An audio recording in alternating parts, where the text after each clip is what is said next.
3 tips to stop your Crohn's disease flare-ups. I've had students use these 3 tips and gain 20 pounds in less than a month after a Crohn's disease flare-up. I'm going to show you how to do this.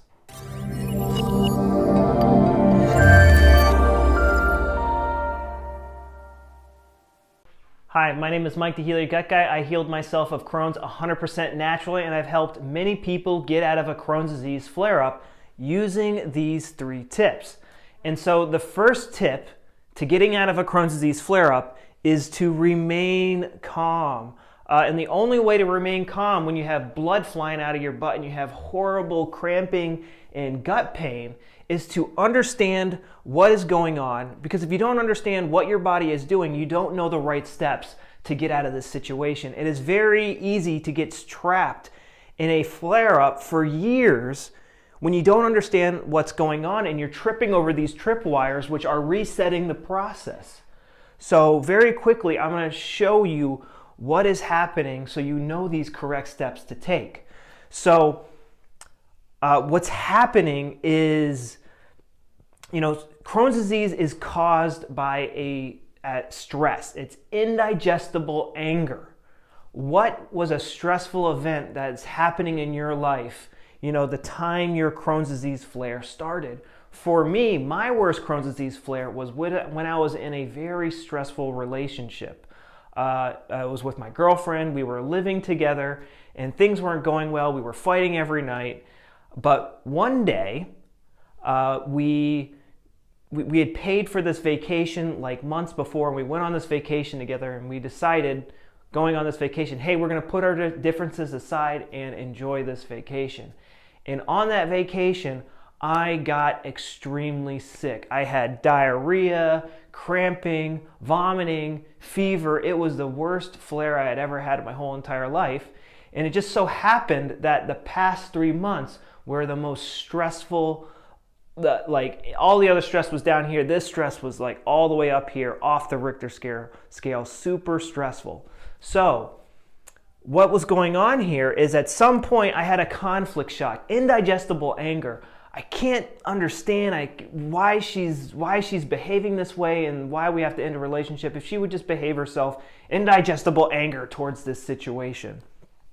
So during that time, my body was trying to help me digest this situation by developing extra gut cells. That's what the intestines do when you're under this particular type of stress. I can't digest this and I'm angry about it. My body was developing extra gut cells to help me digest and absorb this stressful situation. And when we're developing these extra gut cells, we're not going to experience any intestinal discomfort. And so when the conflict got resolved, when we went on vacation, that is when my symptoms flared up, because this program changes gears. We're no longer developing extra gut cells, but now we're getting rid of them. We don't need them anymore. We don't need to digest this hard to digest thing in our life anymore. So let's get rid of these high maintenance gut cells.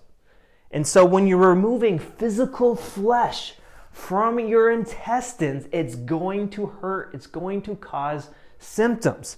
So essentially what's happening, at the moment of the conflict shock, a ring-shaped formation in the brainstem forms on a CT scan. And so that also needs to be healed as well. So when you go into a flare, you're going to have a fever. You're going to have headaches. And there's so many things going on here. So the water will enter the tissue. And when the water enters the tissue and it becomes inflamed, it hurts. And it's also, the bacteria and fungi are peeling away tissue to get this back to a normal state. It's a natural process. And so when you because when you first get these symptoms of bloody diarrhea falling, I'm going to have this forever and my immune system's messed up. I'm going to need to be on drugs the rest of my life. Do I need surgery or not? Is my body, all these thoughts are racing through your head. Your GI doctor doesn't understand what's going on. This is a natural process. But what makes this process loop forever is not fully resolving that stressful situation. If me and the girlfriend were, the best thing to do would have been to, like break up and move on and not dwell on it. But if the relationship was back and forth, back and forth, back and forth, and then I get into other relationships and it's the same pattern, back and forth between love and hate, then it's going to develop these extra gut cells, then remove them. Develop these extra gut cells and remove them. So the biggest thing that remaining calm does is it prevents the kidney collecting tubules from becoming active, so the kidney collecting tubules, they regulate how much water stays in your body.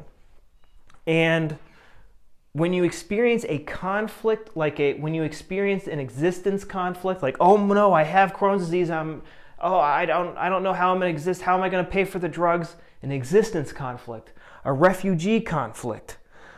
This causes the body to retain water. And when the body retains water and you're in the healing phase of another special program here, this tissue will become more inflamed. It'll become bigger, which can cause blockages, and it hurts more because there's more water stretching tissue that's being peeled off. It's just miserable. So we want to prevent the kidney collecting tubules becoming active. We want to prevent conflict relapses because a lot of people, they'll get diagnosed with Crohn's and then they need to digest the situation. Well, okay, what do I need to do to deal with this Crohn's disease diagnosis? What do I need to do to get out of this flare? And they're digesting the situation. So it stops this process, and then it starts to develop gut cells in another location, and now they have two, programs running on their small intestine, and it's just going to cause more issues later down the road. And then you also have your super intelligent GI doctor recommending all sorts of crazy things. And again, I'm not a doctor, guys. I'm not a drug dealer with a PhD here, but I have so many people who come through my program where their GI doctor said, hey, we're going to have to cut out your colon, because blah, blah, blah, blah, blah. But instead, they take my program, they address the root cause, and they get better. And they don't have to get gutted. So sometimes cutting out parts of the small intestine is required if there's like a really bad stricture or something like that. But I've seen so many people avoid the knife. It's not funny because the GI doctors don't understand what is going on. And it's very scary when you don't understand what's going on and you have your expert here telling you to do all sorts of really scary things. So, but even with that being said, number 2 is it's okay to use modern medicine support.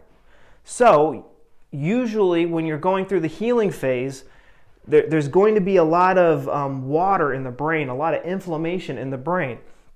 And so it's okay to use fever reducers, over the counter at the pharmacy fever reducers, because it reduces the pain from the headache and the swelling from a headache. And it also helps relieve the swelling in your intestines. You can also take painkillers. It just makes it a lot more bearable when you aren't wreathing in pain all day long. Lying on an incline. So we're trying to relieve the pressure in the brain.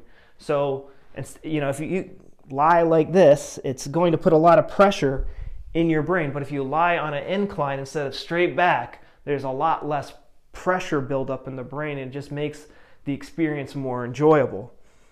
Putting cold things on your head, that also relieves the pressure pain.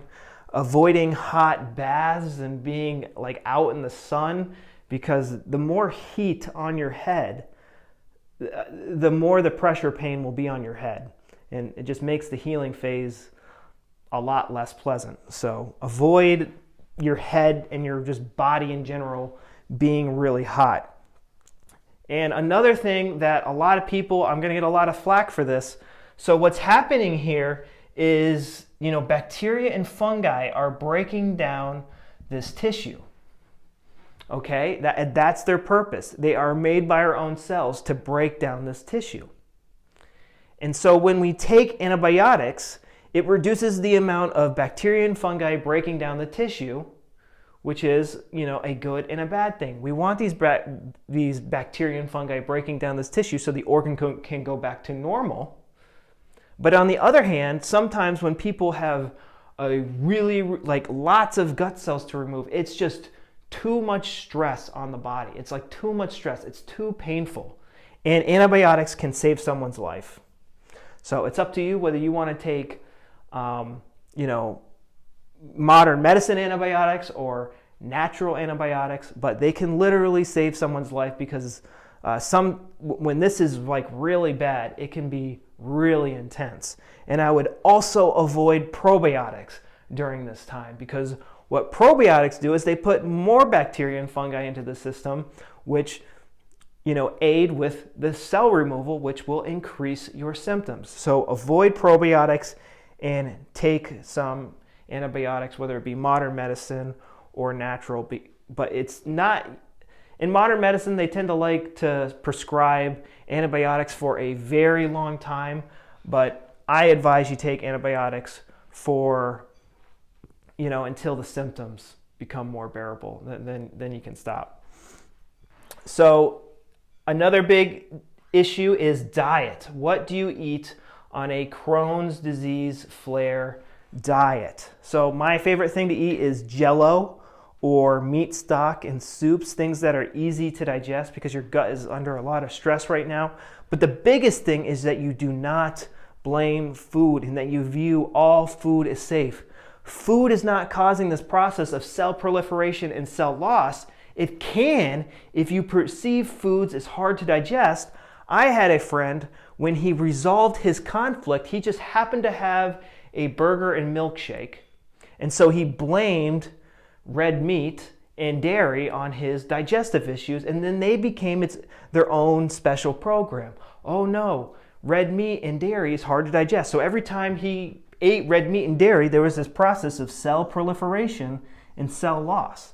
That's how food causes symptoms, is that we categorize it in our head as hard to digest, and it reboots this program.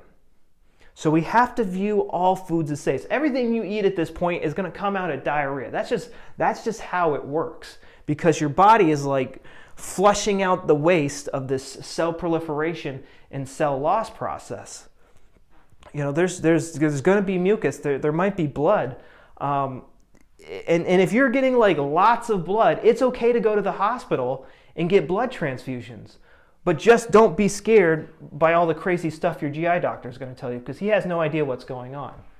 But if you remain calm and allow this program to complete, get the blood transfusions, do what you need to do to support the healing process and remain calm, give your body the nutrients. So milk with whey protein. I would avoid yogurt and I would avoid kefir at this point, because you don't want probiotics adding to this, because it's just going to increase the symptoms. But your body is burning through protein right now. It needs protein. It needs energy. So you want to eat like white starches, white bread, and mashed potatoes, things like that. Your body is burning through energy and it's burning through protein. And these are the easiest to digest sources of starch, is essentially the white refined grains. And then you want to the nutrients that you're going to get are primarily going to be from your meats. If you can get liver pate into you, that would be great. But milk with whey protein in it and some colostrum powder in it is really good for you. Jell-O, you're not going to want to eat a lot during this phase. So really easy to digest stuff. Things like Jell-O and meat stock and soups, these are going to be your best bets during this phase. But most importantly, do not blame food, because that's just going to create more issues down the line. If you want to learn exactly what I did and my students did to get better, this is my free 30-day plan. All you got to do is go down to the description, click on the link, and you'll get this absolutely free. Download it for free, and you'll get to watch a video on how to use it. I'm Mike, the Heal Your Gut Guy. I'll see you guys later. Leave a comment down below, hit the like button, hit the subscribe button, and I'll talk to you later. Bye-bye.